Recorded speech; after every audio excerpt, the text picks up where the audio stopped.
Today's lesson on early exploration and settlement of the Americas begins with the earliest Americans. Under the heading The Earliest Americans, we have a big idea. The big idea is Native American societies developed across Mesoamerica and North America. Main ideas are: 1. Climate changes allowed people to migrate to the Americas. 2. Early societies existed in Mesoamerica and North America. And 3. Cultures in North America were influenced by the environment. Main idea 1. Climate changes allowed people to migrate to the Americas. Paleo-Indians crossed the land bridge from Asia to present-day Alaska during the last ice age from between 38,000 to around 10,000 BC. They were probably following herds of migrating megafauna such as mammoths, mastodons, and giant elk. This movement of peoples from one region to another is called migration. Paleo-Indians and their descendants moved into present-day Canada, the United States, Mexico, and South America. And these people coming from Siberia into the Americas, they spread out in every direction, filling up the entirety of the North American continent, Mexico, Central America, and pushing on into South America as well. Climate affects early peoples. Early peoples in the Americas were hunter-gatherers who hunted animals and gathered wild plants. The warming climate created new environments, climates and landscapes that surround living things. Different environments influence the development of Native American societies, or groups that share a common culture. Culture is a group's common values and traditions. Focus question number 1. Describe how climate changes allowed people to migrate to the Americas.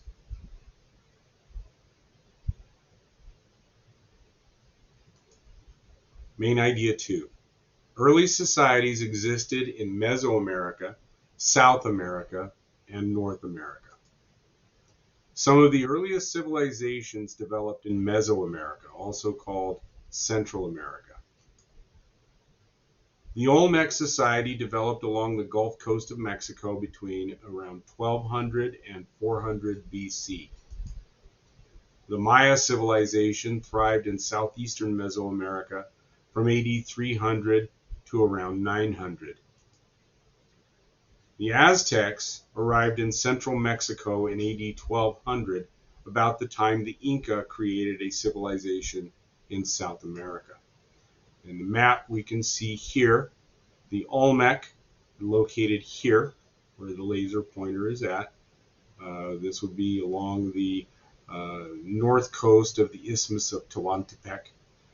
The Maya occupied the Yucatan Peninsula and large parts of Guatemala, as well as parts of what is today Honduras. And the Aztecs here centered around the Valley of Mexico, with their capital here at Tenochtitlan, which was in the middle of Lake Texcoco.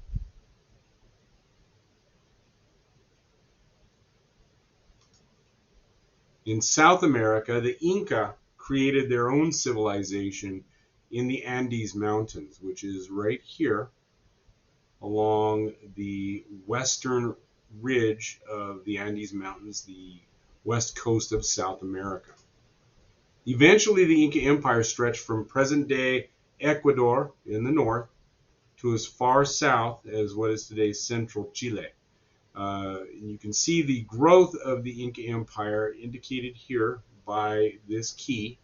This dark red here is where they began. And this was around 1230 AD. By around 1400 AD, they expanded into this area here. By the time between 1438 and 1463, they had expanded into this orange-colored area and began expanding further to the north and the south.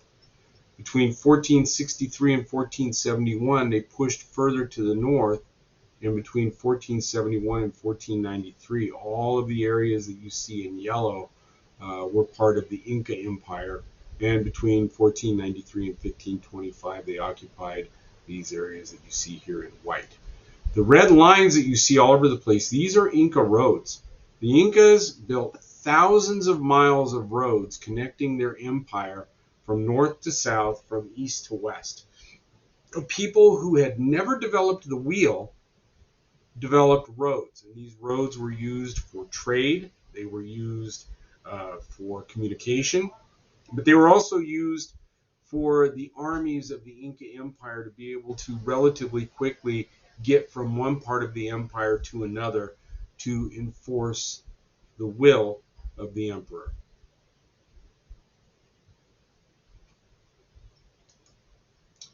North American societies.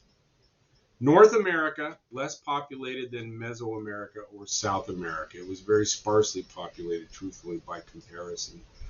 There were several farming cultures in North America, however.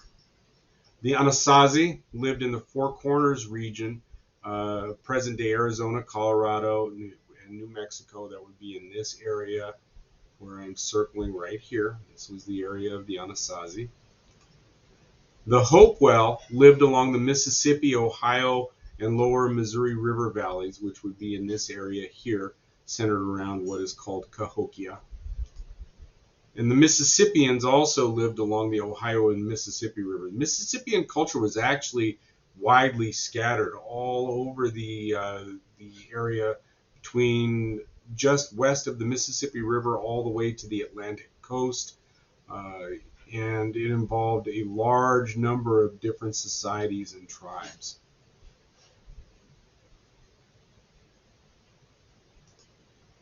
Focus question number 2. What early societies existed in Mesoamerica, South America, and North America?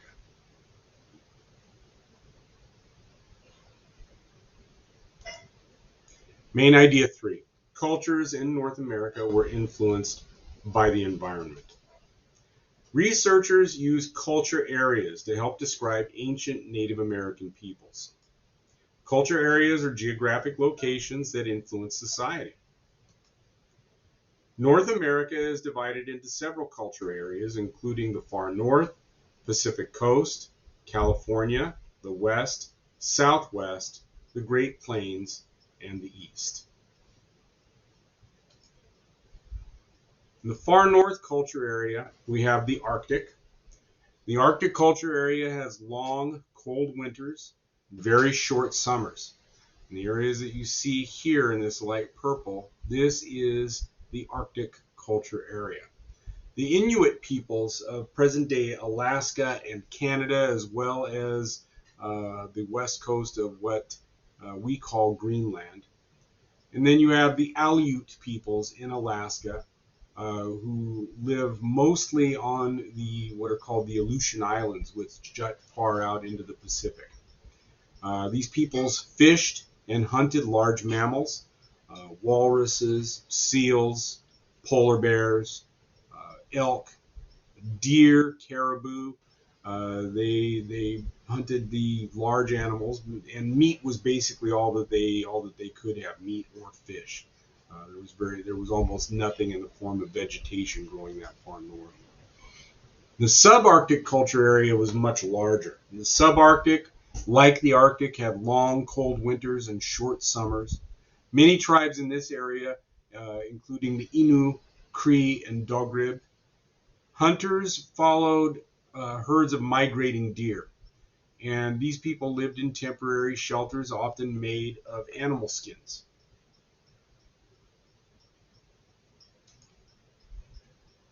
The Pacific Coast and California culture areas. The Pacific Coast culture area occupies the coastal area on the Pacific Coast from northern California around what is called Cape Mendocino to as far north as the border between what is today the U.S. state of Alaska and Canada, occupying the coast of what is today British Columbia in Canada. This area had a mild climate. It rained a lot, and it still rains a lot there today. Had a rich supply of game animals in the heavily forested coastal region, an abundant amount of sea life, and plenty of wild plants. Because food was so plentiful in this coastal area, the people here in the coastal area never developed agriculture. They didn't need to. Food was freely available anywhere you looked and everywhere you looked.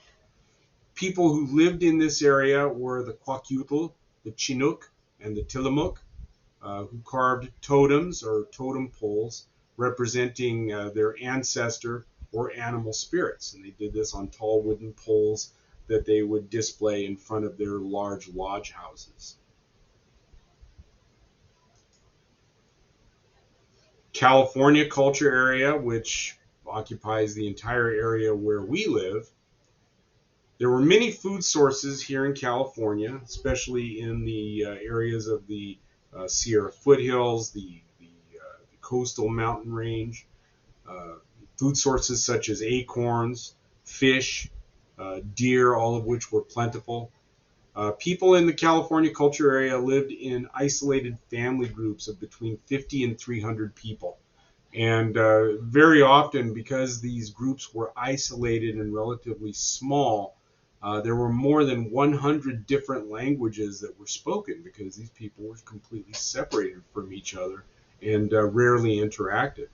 Tribes in California included the Pomo here in Northern California, the Hupa, and the Yuroks.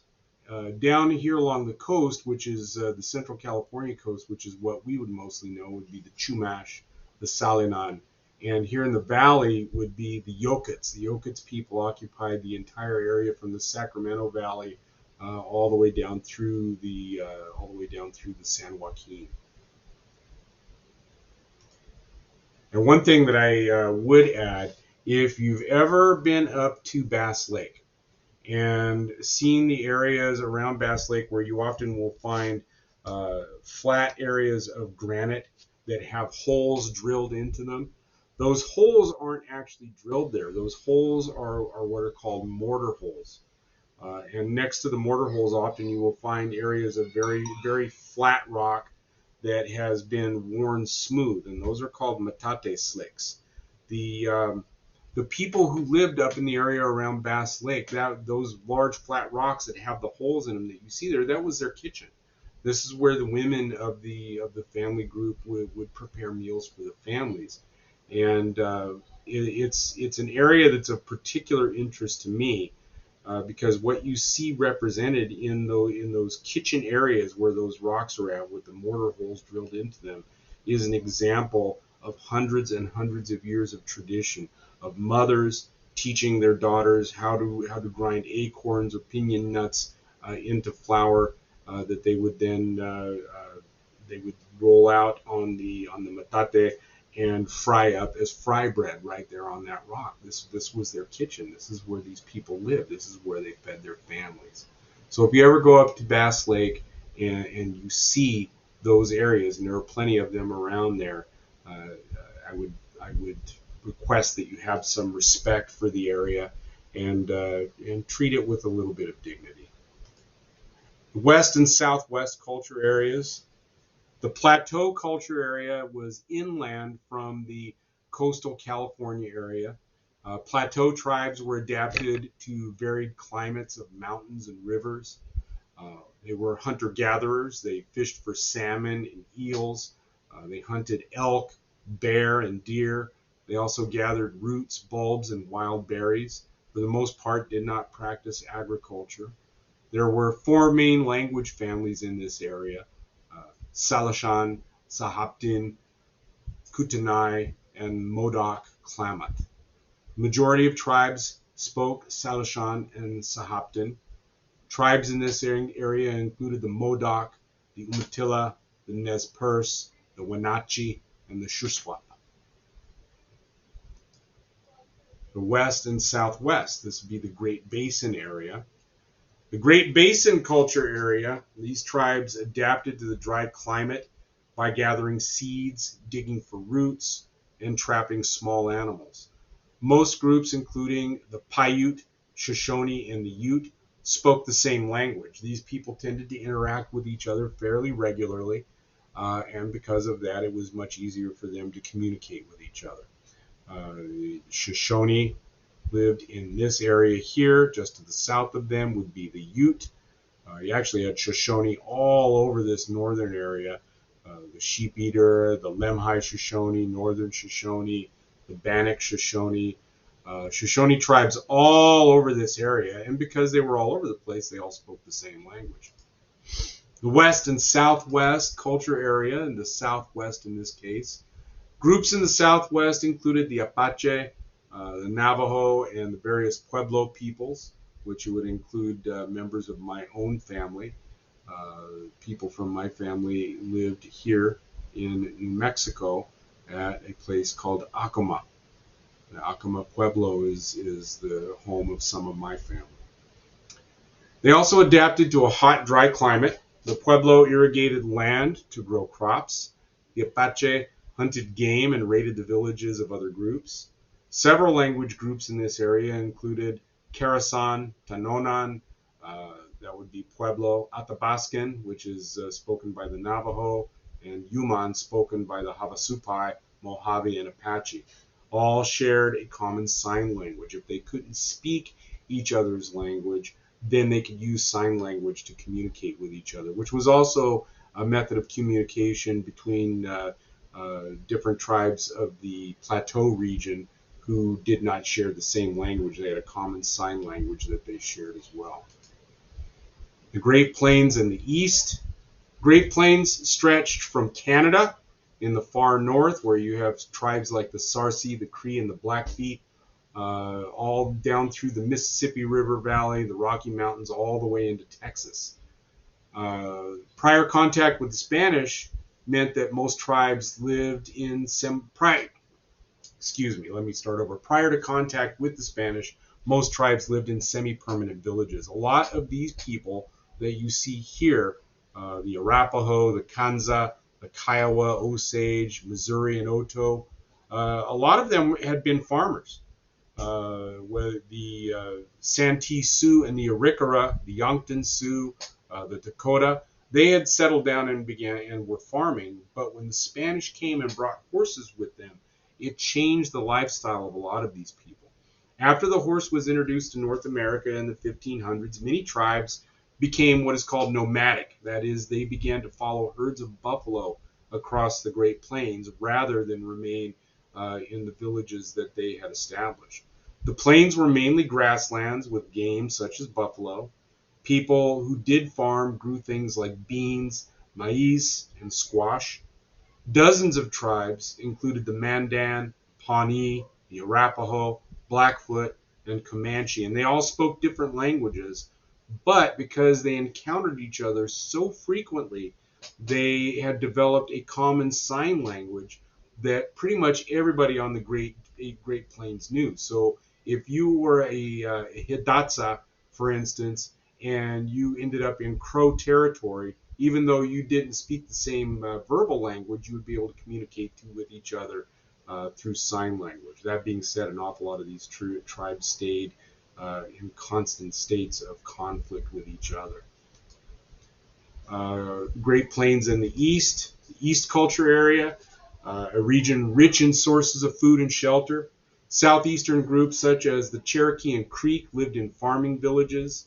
The Algonquian and Iroquois were the main groups in the Northeast, so the Algonquian and Iroquois would have been mostly up in this area.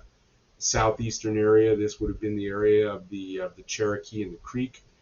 The Iroquois formed a confederation known as the Iroquois League, and this was a confederation that waged war against non-Iroquois people here in the area of what is today the state of New York.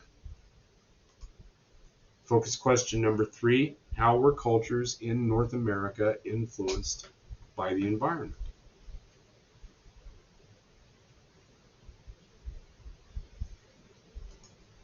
And the essential question, describe how Native American societies developed across Mesoamerica and North America.